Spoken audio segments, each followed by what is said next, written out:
Hi watchers, welcome to day 3 of my LU blog. Actually guys, day 2 pa lang ito. After ko nga mag-tour at mag-check out sa Charlie's Hangar Hostel, ay nag-transfer na ako dito sa Shorebreak Hostel. Nag-advance booking na nga po pala ako dito. You can visit their Facebook page if ever gusto nyo din magstay dito.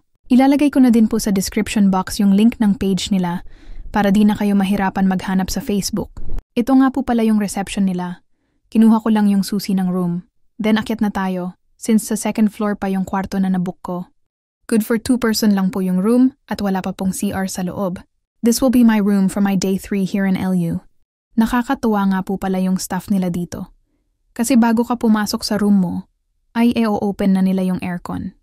And if may mga bags ka na gusto mo na ipaakyat sa room, ay dadalin na nila. So this is what the room looks like. May mini table and chairs na sa loob ng room. Simple lang yung kwarto. Tsaka medyo madilim yung ambience, may aircon na din po. May pabintana pa nga sila dito pero ang makikita mo lang na view ay yung pader.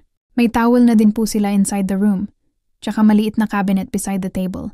Ang cute pa ng setup nila sa towel. Gagamitin ko parehas yan para sulit yung binayad ko, haha. Maliit lang po yung room na ito. Good for solo. Or 2-person lang talaga. Anyway, ipapakita ko din po sa inyo yung shared bathroom nila. So ito po yung shared bathroom ng hostel. As usual, separate yung CR for men and women, just like other bathroom. May sink inside, shower, may body wash and shampoo. Na din sila di ko na lang mapapakita kasi nung naligo naman ako, di na ako nag-video. Aba, hindi na part ng vlog yun, haha. Malinis naman yung CR nila. At sabi din ng receptionist, every time daw nagagamit yung isang toilet, ay nalilis din daw kaagad. Now we are here at Billy's.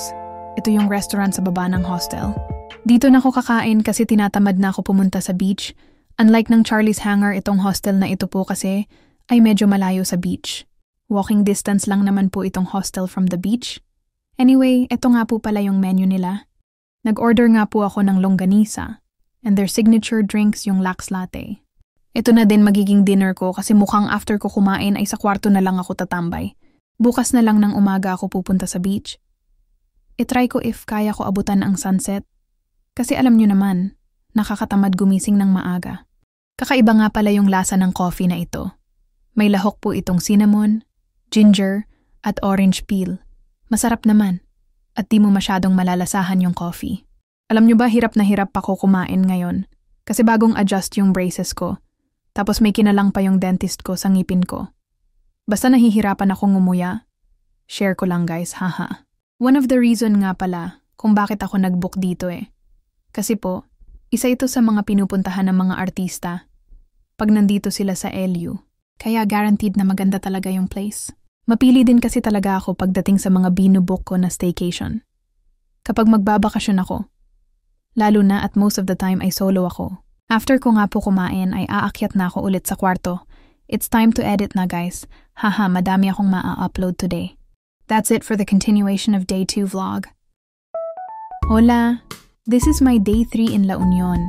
Hindi na kasi ako masyadong nag-take ng video. After ko nga kumain sa Billy's, ay nag-edit na lang ako ng pang-upload. Kagabi na natulog, at ito na nga papunta na ulit sa tabing dagat. And here I am again. Fat wave. Dito ulit ako kakain for my breakfast. Gusto ko sana matry yung kabsat. Kaso medyo malayo yun dito. Nag-search kasi ako sa Google Map at kailangan ko pa mag-tricycle papunta dun. Anyway, meron nga din pala ditong pastries. Tara, check natin.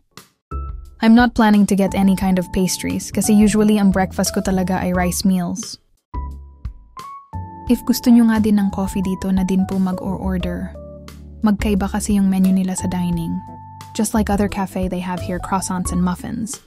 Malawak din talaga itong dining area nila. Take note, may second floor pa ito. Doon ako nag-dine nung first day ko dito sa La Union. So, this is their menu for coffee and pastries. Hindi ko na nga nakuhaan ng picture. Bahala na kayo kung mababasa nyo or hindi. Haha, ang dami din nilang item dito. May pancakes and waffles din pala. Yun lang guys, babalik na ako sa table ko at baka i-serve na nila yung breakfast na na-order ko. Ganda-gandahan lang muna while waiting sa order ang above na ito. Grabe ang sinag ng araw, parang spotlight na nakatutok sa akin, haha. Okay, tigil-tigilan na ang kaartihan. Ito nga po pala yung order ko daing na bangus for my breakfast. Ang ganda ng pwesto ko dito, guys, so having a good meal and a good view at the same time. Kakain na muna po ako, then after nito magte-take lang siguro ko ng konting pictures at mag-swimming na. Last day ko na din po kasi dito. Babalik na ko sa Manila after ko mag-check out mamayang 11 a.m. Alam nyo ba, gusto ko sana matry yung ice cream nila dito. Yang kulay pink sa gilid ko. Yan yung tindahan nila ng ice cream. Kaso close daw yan today. Sa susunod na lang siguro. Ikilan pa kaya yon? Oh, siya tapusin na itong pagkain ng makapag-swim na. Ito na nga, nag-take lang ako ng short videos pang entry sa TikTok. Then nag-picture. Hindi na ako nag-video nung nag-swimming ako. Nag-enjoy na lang ako kasi paalis na din ako today.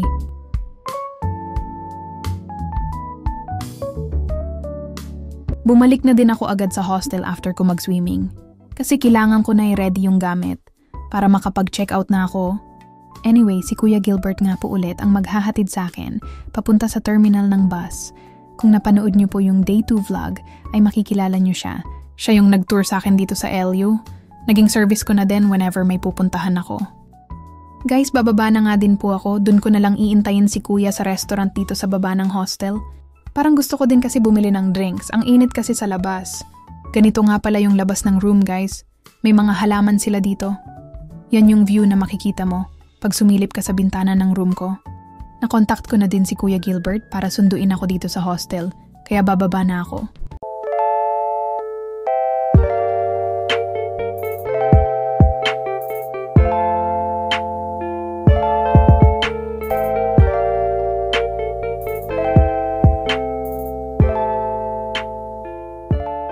While waiting nga po kay Kuya Gilbert ay nag-order muna ako ng matcha dito sa Billy's.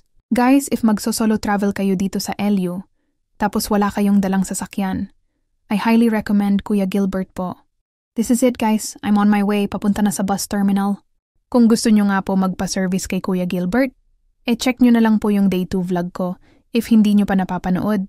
Waiting na lang ako sa pag-alis ng bus. I'm so glad na nakilala ko si Kuya Gilbert dito. He made my stay easier and convenient wherever I go around the place. That is all for my LU travel diary, guys. Thank you for watching. I hope to see you guys on my next travel vlog. Bye-bye.